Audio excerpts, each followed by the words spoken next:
Mahigit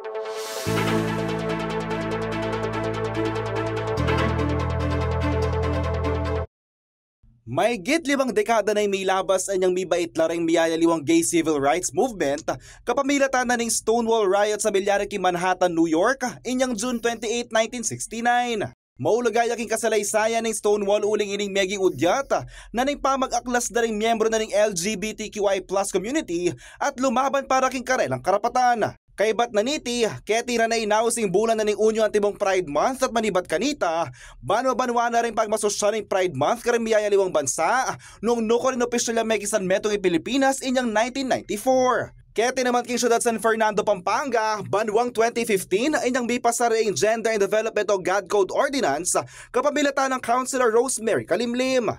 Pesi kinakande pang lakwasiti niyang amyendan ding ordinansa at inawas ring the new God Code of CSFP o yung Ordinance number 2022-012 king pamanimunan ng Councilor Tinalagman Balwan 2022. Manibat kanita, balaos na laring lokal na kapanibalan king pagpapapakit masabal ang pong suporta karing sablang individual kaya beking LGBT spectrum.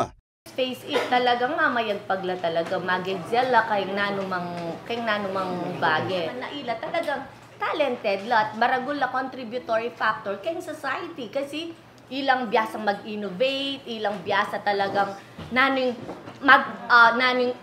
itang makanta.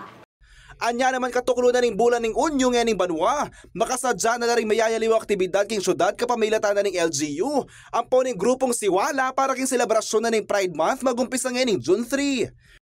Kaya may karening forum digil king sexual orientation, gender identity and gender expression o SOGI bill, search for LGBTQIA+ ambassador at Zumba Rainbow Fun Run.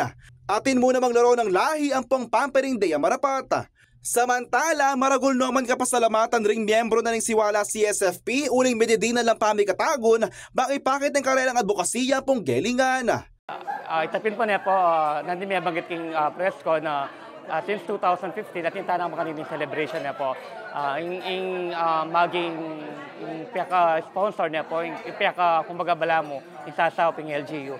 So maulagay ni na Kabilugan, Pampanga, taking San Fernando LGBT, ya pa po piyaka-organize po.